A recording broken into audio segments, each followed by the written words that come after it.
Hi everyone, and welcome to a new series of videos I'm going to be doing called Light Reads. Now this will be focusing on light novels, some information and review type sort of videos.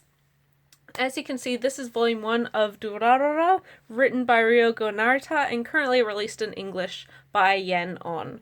Now this book came out July of 2015, so last year, and if you're not familiar with Durarara, it's a modern-day urban fantasy set in Ikebukuro with an extremely large cast. So the great thing about this author and this story as well is that it is a convergent story. So we get a lot of different characters, their opinions and experiences converging to one point at the end. So as you're reading, it's a little bit of a puzzle trying to figure out how certain things work together, how this character knows the other one, whether or not something will happen or won't.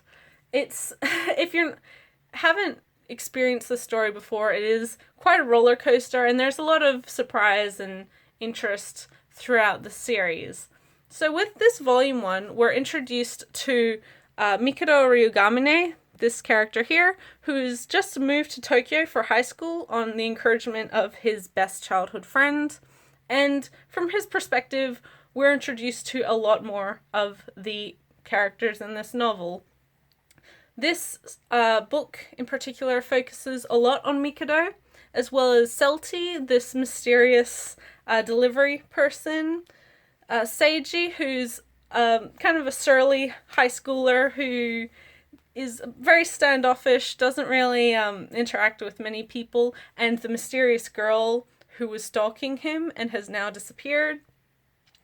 Izaya and this character here, Izaya and Shizuo, who are at odds and have been for a very long time. One is an information broker, the other is kind of a tough for a loan shark. So again, very interesting sorts of personalities there.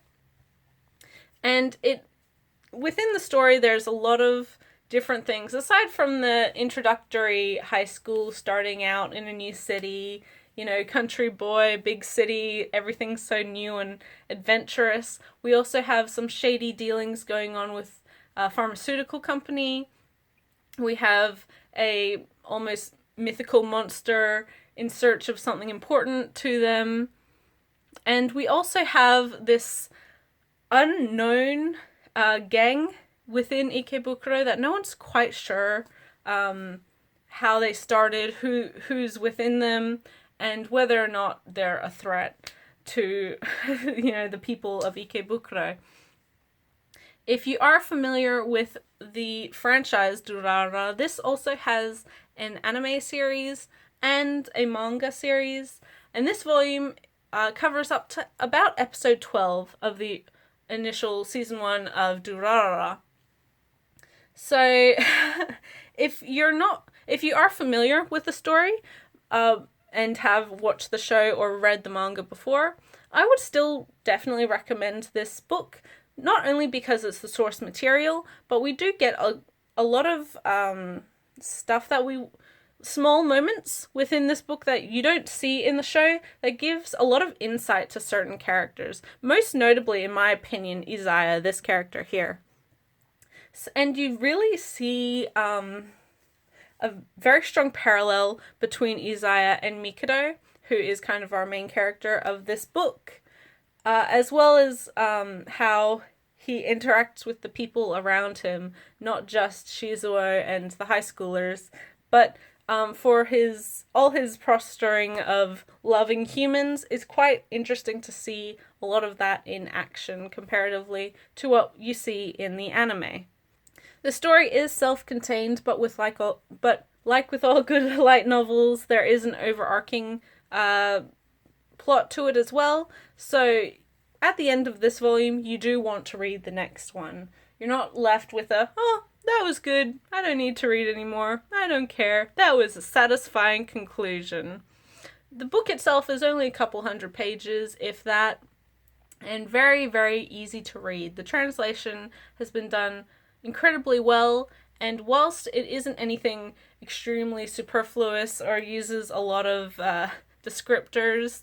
It does use style to communicate the different characters very well, their opinions, their personality, and how they interact with each other. Also in this novel, we actually get an explanation on why Namie is so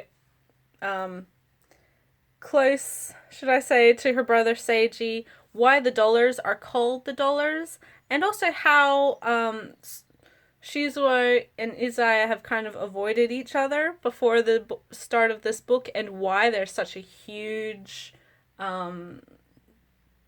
dysfunction between them, even more so than you see in later books, and kind of what fueled that on.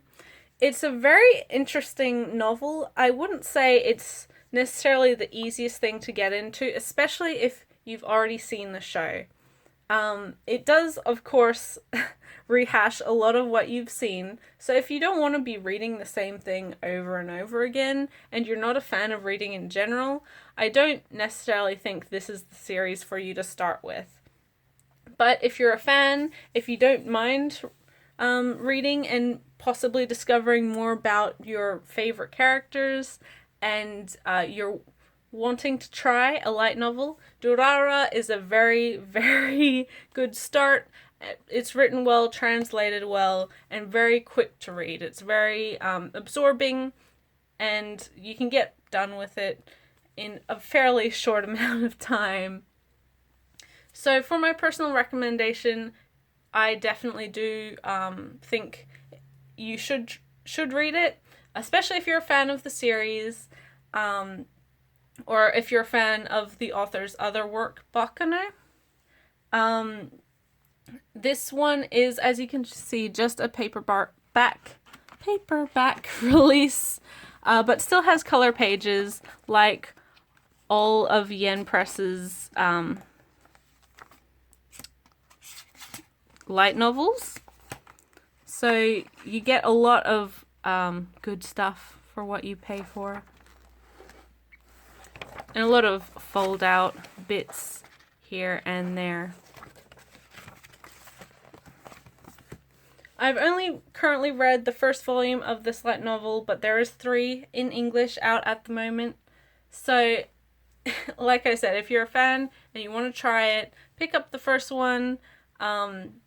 It's very, very good. It is the source material. You get a lot of the author's style in it, or you get all of the author's style in it, and you do have a bit more insight to some of the main characters that you can't necessarily get from a television show, just due to having to cut things for time, certain directors not thinking it's absolutely relevant for the focus that they want to put the series on.